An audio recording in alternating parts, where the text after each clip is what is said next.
Hello student, आज बहुत ही खुशी का दिन है। नीट 2024 का आज जो आंसर की लेके आए हैं अभ्यास के एक्सपर्ट की तरफ से। और आपको बता दें कि जितना भी हम लोगों ने आईटीएस का पेपर कराया था उसमें मैक्सिमम क्या 99.9% आप मिला सकते हैं। एग्जैक्ट कॉपी पेस्ट आपका क्वेश्चन पेपर जो नीट के पेपर में है वो एग्जैक्ट कॉपी है। मैं आपको डिस्कस करता हूं। देखिए आपको बायोलॉजी के कुछ क्वेश्चंस हैं जिनको डिस्कस करता हूं। एनटीए का जो आंसर की आएगा 100% वही आंसर मैं आपको बताने वाला हूं। देखिए इसमें जो फर्स्ट को एक क्वेश्चन जो मेरे आंसर जो पेपर के सेट में है ये क्वेश्चन नंबर 102 है। इसमें ये बायोमोलिक्यूल का सवाल है। इस बायोमोलिक्यूल के सवाल में लेसिथीन पूछा है। Lecithin a small molecular weight organic compound found in living tissue is a example of. देखिए लेसिथीन मैंने क्लास में 10 बार इसको बनवाया होगा, इसका पूरा स्ट्रक्चर बनाया होगा कि लेसिथीन क्या है। इतना आसान सा सवाल है। लेसिथीन कार्बोहाइड्रेट नहीं है भाई, अमाइनो एसिड भी नहीं है, ग्लिसराइड भी नहीं है। अगर आप प्लाज्मा मेम्ब्रेन पढ़ रहे होंगे सेल मेम्ब्रेन, तो सेल मेम्ब्रेन में फास्फोलिपिड होता है और फास्फोलिपिड का टाइप है लेसिथीन। तो याद रखिएगा इसका आंसर होगा 102 का लेसिथीन का आंसर है फास्फोलिपिड, यानी लेसिथीन क्या है, फास्फोलिपिड है। ठीक है, नेक्स्ट क्वेश्चन पे आते हैं। देखिए इसके बाद जो मेरे पेपर में क्वेश्चन है वो बात करते हैं, वो डिफरेंशिएशन का सवाल है। क्वेश्चन नंबर 106 अगर आप देखेंगे तो इसमें पूछा गया है कि interfascicular cambium from fully developed parenchyma cell. देखिए कितना आसान सवाल है, डिफरेंशिएशन और डी डिफरेंशिएशन का सवाल है। मैंने आपको बताया था, देखिए सवाल को बताता हूं मैं कैसे। सवाल ये पूछा है, अगर ये मान लो कि ये आपका एक ट्रांसवर्स सेक्शन स्टेम का, तो इसमें ये आपका हो गया एंडोडर्मिस, सबसे बाहर की तरफ ये एपिडर्मिस है, उसके बाद ये कॉर्टेक्स है, कॉर्टेक्स के बाद ये एंडोडर्मिस है, इसके अंदर पेरिसाइकल है, बीच में पिथ है, और यहां पर ये आपका जो है ये वस्कुलर बंडल्स है, जाइलम ऑफ फ्लेम। बीच में जो है ना भरा होता है क्या, बीच के इसमें जो भरा होता है ये पैरेन्काइमेटस सेल है मेडुलरी रेस के। ये डिफरेंशिएशन के प्रोडक्ट हैं। जब ये डी डिफरेंशिएट करते हैं तो बनता है आपका क्या, इंटरफेसिकुलर कैम्बियम। और याद रखिएगा वस्कुलर कैम्बियम जो है दो चीजों से मिलकर बना है, एक इंट्राफेसिकुलर कैम्बियम और दूसरा interfascicular cambium. Interfascicular cambium is the product of dedifferentiation और intrafascicular cambium is the product of differentiation. तो आंसर आपको लगाना है डी डिफरेंशिएशन।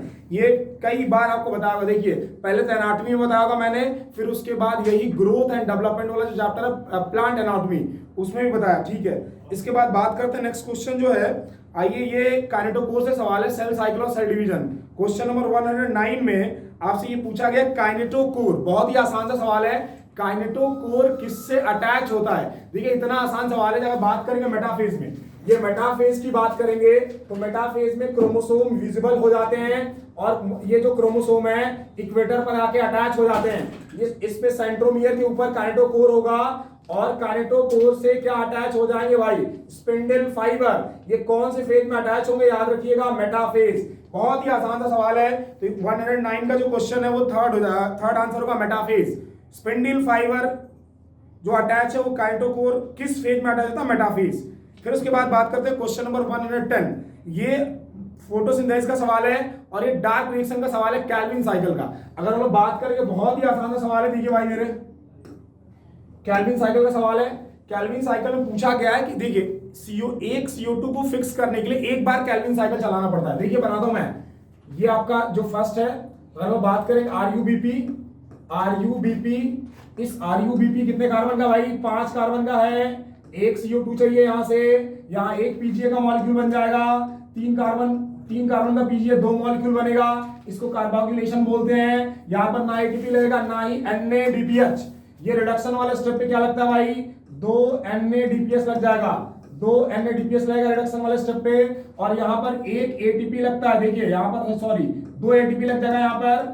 फिर जो PGA है कन्वर्ट हो जाता है ट्राइओज फास्फेट में, ट्राइओज फास्फेट का रीजनरेशन कराएंगे RUBP में। यहां पर एक ATP लगता है, देखिए ना काउंट करिए भाई, 3 ATP। एक CO2 का मॉलिक्यूल यहां फिक्स होगा, एक CO2 के मॉलिक्यूल को फिक्स करने में 2 ATP रिडक्शन वाले स्टेप पे, एक ATP रीजनरेशन वाले स्टेप पे, टोटल 3 ATP लगेगा और 2 NADPH। यानी आंसर इसमें आपका जाएगा भाई, देखिए 3 मॉलिक्यूल ऑफ, पहला ऑप्शन है 3 molecule of ATP and 2 molecule of NADPH, तो पहला ही सही है। बहुत ही आसान सवाल है। 110 का जो आंसर होगा वो फर्स्ट।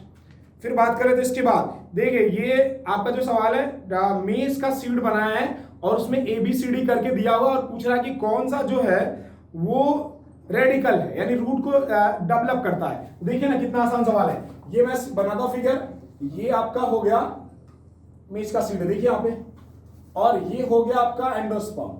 बहुत ही आसान सवाल है। ये मान लो अगर एम्ब्रियोनल एक्सिस है तो ये टिप जो है ये प्लूमूल है, ये रेडिकल है, और ये जो कवरिंग है याद रखिएगा यहाँ पे देखिए ये जो है आपका अगर कोलियोपेटाइल है ये कोलियोराइजा है, ये हो गया, और यहाँ पे ये रेडिकल है और ये प्लूमूल है।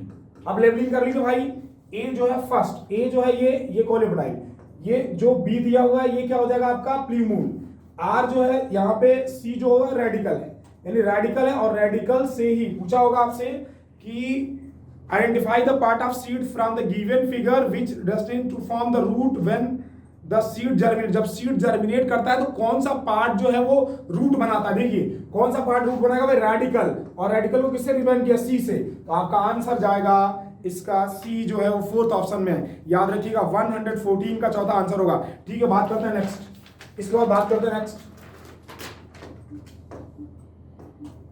अब बात करेंगे इसके बाद, देखिए नेक्स्ट क्वेश्चन जो है, हाँ देखिए बहुत ही आसान सवाल है, बायोमोलिक्यूल का सवाल है। मैंने इसको कॉपी में बहुत अच्छे तरीके से लिखवाया है। ये बायोमोलिक्यूल का सबसे लास्ट टॉपिक है, को एंजाइम वाला जो टॉपिक है वहां से सवाल है। द को factor of the enzyme carboxylase peptidase. कितना आसान सवाल है, डायरेक्ट आपको याद रखना है। कार्बोक्सिलेज पेप्टाइडेज एंजाइम के लिए कौन सा को फैक्टर काम करता है, जिंक। तो आपको आंसर क्या दे देना भाई, 118 का आंसर है जिंक। 118 का आंसर है जिंक। कार्बोक्सिलेज पेप्टाइडेज के लिए कौन सा को फैक्टर है जो काम करेगा भाई, जिंक। नेक्स्ट क्वेश्चन देख लेते हैं भाई। इसके बाद 121 का पहला एक एक लाइन लिखवाएगा। देखिए इसके बाद 126 करके 123 की बात कर ले रहे हैं। इसमें ये पूछा है आपसे सवाल, ये पूछा है कि डार्क रिएक्शन के लिए किसके किसकी रिक्वायरमेंट पड़ेगी। देखिए फोटोसिंथेसिस का रिएक्शन दो स्टेप में होता है, एक डार्क रिएक्शन और एक लाइट रिएक्शन। डार्क रिएक्शन जो वही केल्विन साइकिल जो मैंने अभी बना रखा था, उसमें क्या क्या लगता है केल्विन साइकिल। देखिए मैं फिर बनाता हूं। मान लो कि ये RuBp है, इस RuBp जो है इसको एक CO2 मिलता है तो बना लेता है PGA। तो फिर किसकी रिक्वायरमेंट पड़ेगी, दो मॉलिक्यूल बनेगा, एक CO2, यहाँ CO2 मॉलिक्यूल की रिक्वायरमेंट पड़ेगी। फिर यहाँ पर रिडक्शन वाले स्टेप पे ट्रायोज फॉस्फेट बनता है, यहाँ पर क्या लग जाएगा, 2 NADPH लग जाएगा, 2 NADPH, और यहां पर क्या लग जाएगा, 2 ATP। फिर ये जब बनेगा क्या, RuBp में कन्वर्ट होगा तो यहां पर एक ATP लग जाएगा। आंसर देखिए, आपसे पूछागा कि required for the dark reaction of photosynthesis. तो देखिए डायरेक्ट लाइट की जरूरत नहीं पड़ती है, इनडायरेक्ट लाइट की जरूरत पड़ती है। तो फर्स्ट सेकंड ऑप्शन देखिए बी क्लोरोफिल, सी CO2 की जरूरत पड़ेगी, ATP की जरूरत पड़ेगी, NADPH की जरूरत पड़ेगी।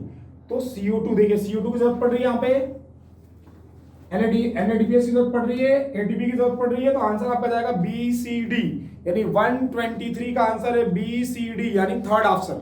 ठीक है, बहुत ही आसान सवाल है। कितनी बार ये मैंने करा रखा है क्लास में, एक एक सवाल आपके कॉपी में होगा। एक ऐसा सवाल नहीं है जो कॉपी के बाहर का है।